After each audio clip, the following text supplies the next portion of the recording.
Alright guys, so I have to be a little bit quieter in this video, and maybe you won't be able to tell a difference, but it's really late at night and I have a lot of energy, so I want to keep filming.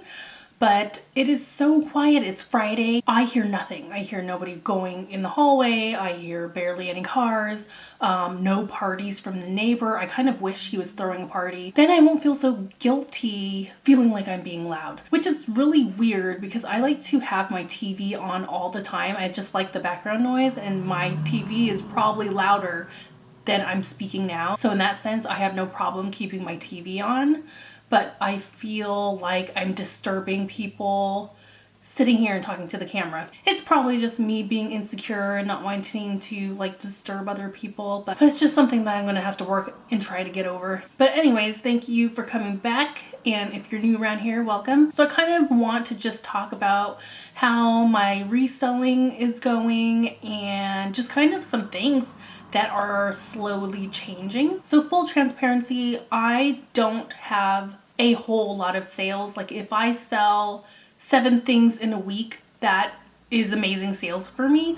I always watch other reseller videos and they're always like pulling really big numbers. And so one of the videos I watched most recently today, there was this reseller that was going over their last month's numbers. I guess they sold upwards to like 300, 400 items from their store. Now for me, if I sell 7 things a week, that is a really good week for me. But I think that's more realistic. But you know what? I think for a lot of new resellers and resellers that are, no, I can't even say that. I was gonna say like, well, new resellers don't sell that much, but it's really hard to gauge when you're comparing people from like YouTube and Instagram, in particular YouTube for me, because even beginner resellers that I follow, even they say that like they're starting to pull in big numbers, like, oh, the first 3 months I didn't do too well, but now I'm bringing in $3,000 a month. As I'm watching these videos, sometimes I wonder if I'm doing something very, very wrong, because I feel like even though I only do this when I have time, part-time,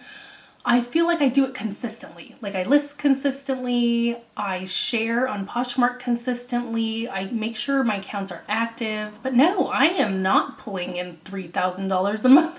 I am far from that, but I want to give an update. I don't know what is happening recently, but recently I have been getting an increase in sales. And what's weird is like the things that are selling have been things that have been sitting in my closet for quite a while. I had decided that I was no longer going to sell shoes because I had listed, in the beginning, I had listed a lot of shoes and they just weren't selling. There wasn't really interest in them. I barely got any likes on Poshmark, and for whatever reason this month I have sold a lot of shoes, which is weird, you know, and a lot of things that I've been selling recently are things that have just been sitting in my inventory for a while. So that, but even with that now leads me to believe like, don't give up on things. Like just if it sits there, just let it sit there because eventually it's going to sell. But I am really excited that it seems like my sales are starting to increase.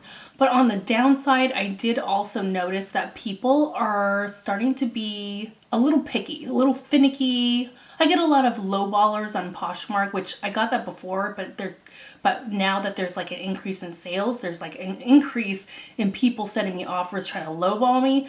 But overall, there's like improvement, especially with Poshmark, on like movement in my closet. I don't know what I'm doing differently. I feel like I'm doing everything the exact same. I'm still being consistent. I'm still listing, but for whatever reason, my closet has more movement, which is weird because I don't know what I'm doing differently. And maybe it's a matter of like I have more things in my closet now and it's easier for people to find my closet, or maybe it's more, I was gonna say maybe it's because like the things I'm sourcing is better, but then again, the things I'm selling are stuff that's been sitting in inventory for a while, so I can't even blame it on like sourcing better items. But I'm really liking the trajectory. It kind of gives me a little hope that if I keep hustling, this is all going to pay off, because really that's my ultimate goal, is to make like reselling successful, and successful to me is to bring in $3,000 to $5,000 a month consistently, because that would really help me in my financial goals of wanting to be debt free. But that goal is still far away, but it gives me hope, like I'm on the right track, that if I keep going, keep sourcing, keep listing, keep being consistent, this is going to pay off, because I do have those down days where I look at all my inventory and I'm just like, I have all this inventory and nothing's moving. And sometimes when you're having those down days, it can feel like you're failing, but I feel like whatever I'm doing is starting to pay off. And maybe it's not even what I'm doing. Maybe people are just in the mood to spend money for whatever reason, who knows? But I'm just gonna keep going. I feel like I'm on a good path when it comes to reselling. It's starting to be an income stream that I can rely on. Yeah, I'm not bringing in huge numbers, but at the same time, it's consistent. Like, I consistently can expect sales each week, and it's only gonna grow from here. Shout out to all you resellers out there who don't pull in big numbers. I think as a reselling community, we always put focus on those big sellers, those power sellers, or it seems like that we put so much emphasis on those resellers that every time they go sourcing, they're always coming out with like wins, and those things that they're sourcing always sell right away. Like, shout out to all those resellers that are still small but growing, you know? You need some love too. Yeah, but anyways, that's it for now. Just wanted to give you an update on how things are going for me. So if you'd like to support the channel, please give a like and subscribe and check out the links below. Thank you for watching, and I'll see you later.